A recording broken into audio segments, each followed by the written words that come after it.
ఆ సిట్ దర్యాప్తు చేసింది. ఇప్పుడు 195 కోట్ల కుంభకోణంలో ఇప్పుడు ఈడీ దర్యాప్తు చేస్తోంది. అయితే ఈడీ మిగతా వాటికి ఈడీకి ఉన్న తేడా ఏంటంటే ఈడీకి చాలా ఎక్కువ పవర్స్ ఉంటాయి. ఎన్ఐఏతో పాటు ఈడీకి కూడా చాలా ఎక్కువ పవర్స్ ఉంటాయి. ఎక్కడైనా సరే, దేశంలో ఎక్కడైనా సరే, లేదంటే వేరే దేశాల్లో కూడా అవసరమైతే దర్యాప్తు చేయగలిగిన సంస్థ కాబట్టి ఈడీ ఒక ఆధారాలు తీసుకొచ్చి అరెస్ట్ చేసింది అంటే ఆల్మోస్ట్ మనం చూస్తున్నాము. కనీసం బెయిల్ కూడా రావడం అనేది చాలా కష్టం అయిపోయిన పరిస్థితులు మనం ఢిల్లీ ముఖ్యమంత్రికి, ఉప ముఖ్యమంత్రి లాంటి వాళ్ళ దగ్గర కూడా చూసాం. అంటే మిగతా పోలీసుల ఈడీకి చాలా తేడా ఉంటుంది. కాబట్టి ఇప్పుడు ఈడీ ముందుగా దర్యాప్తు చేసి అరెస్టుల దాకా వచ్చింది అంటేనే ఇందులో చాలా కీలకమైన ఆధారాలు ఈడీకి లభ్యమైనాయి అని అర్థం. అయితే ఈ ఆధారాలు వీళ్ళని అరెస్ట్ చేయడానికి మాత్రమే సరిపోతాయా, లేదంటే అసలు మూలం అనుకున్న వ్యక్తి ఎవరైతే మామూలుగా ఈ పొలిటికల్ గా కానీ, మీడియా పరంగా కానీ మాట్లాడుకుంటున్న గతంలో పనిచేసిన ముఖ్యమంత్రి జగన్మోహన్ రెడ్డి గారి దాకా వెళ్తాయా అనేది అది ఆలోచించాల్సిన విషయం. ఎందుకంటే కూటమి ప్రభుత్వం, ఇప్పుడున్న కూటమి ప్రభుత్వం అప్పుడు కూటమిగా లేకపోయినా కూడా గతంలోనే టీడీపీ కానీ, జనసేన కానీ అనేకమైన ఆరోపణలు చేసిన, అనేక విషయాల్లో అనేక ఆరోపణలు చేసిన అప్పుడు జగన్మోహన్ రెడ్డి గారి మీద.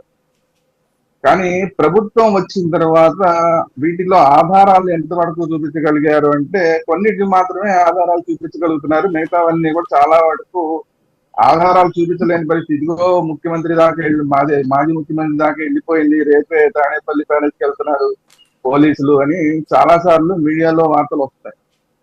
కానీ ఏ కేసులోనూ కూడా తాడేపల్లి ప్యాలెస్ కాదు కదా, కనీసం విజయవాడ వెళ్ళిన దాకా కూడా లేవు.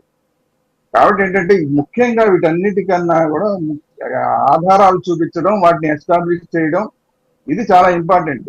ఈ ఆధారాలు చూపించడం అనేది కేవలం రాజకేశిరెడ్డితో మొదలయ్యి, ఆ రాజకేశిరెడ్డి కన్నా, ఎందుకంటే రాజకేశిరెడ్డే మొత్తం కర్త కర్మ క్రియ అని చెప్పి విజయసాయి రెడ్డి గారు చెప్పాడు కాబట్టి ఆయన కూడా ఇందులో A2నో A3నో ఉంటాడు బహుశా. సో ఆయనే చెప్పాడు కాబట్టి ఆ రాజకేశ్ రెడ్డితో మొదలయ్యి మళ్ళీ రాజకేశ్ రెడ్డి దగ్గర అయిపోతుంది. అంటే రాజకేశ్ రెడ్డి కన్నా ఇంకా తర్వాత వాళ్ళు ఆ కింద ఉన్న వాళ్ళ దగ్గరే ఆగిపోతుందా, లేదంటే రాజకేశ్ రెడ్డి కన్నా కూడా ముందుకు వెళ్ళి A2లు A3లు ఎవరున్నారు, లేదంటే A1 ఎవరున్నారు దాకా వెళ్తుందా అనేది ఇంపార్టెంట్.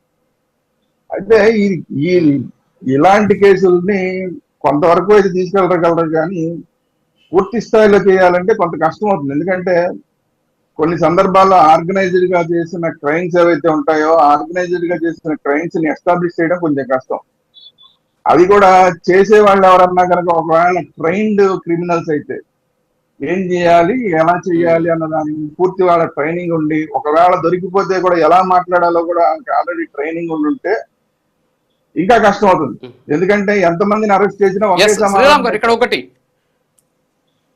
శ్రీరామ్ గారు, ఇక్కడ ఏంటంటే ఇందాక మీరు అన్నారు 1,00,000 కోట్ల కుంభకోణం, తర్వాత 3,200 కోట్లు అయింది, ఇప్పుడేమో 159 కోట్లు అంటున్నారని చెప్పేసి. సో ఈ 159 కోట్లు కేవలం రవాణాకి సంబంధించి, అంటే ముందు ఒక కంపెనీ ఉంటుంది, వెనక బ్యాక్ డోర్ లో ఆ కంపెనీలని వీళ్ళు ప్రమోట్ చేశారు అనేది ఇక్కడ చెబుతూ ఉన్నటువంటి పరిస్థితి. సో చాలా కంపెనీలకు సంబంధించి, అంటే వాళ్ళు చెప్పినటువంటి అనేక కంపెనీలు ఏవైతున్నాయో, ఈ సిగ్మా కంపెనీ వెనక నుంచి ఏ కంపెనీలకైతే డబ్బులు పెట్టారో, టెక్కర్ అనేటటువంటి కంపెనీ, ఆరియో సర్వీసెస్, ఈజీ లోడ్ నెట్వర్క్, వీటన్నిటికి సంబంధించి వెళ్ళి వాళ్ళకి సంబంధించి చరిత్ర చూస్తే అసలు ఏమీ లేదనమాట ఆ కంపెనీలో. కానీ నిధులు మళ్లించినట్టు ఆధారాలు అయితే ఉన్నటువంటి పరిస్థితి. అంటే కేవలం లిక్కర్ అమ్మడం, లేకపోతే లిక్కర్ కొనుగోలు చేయడం, లేకపోతే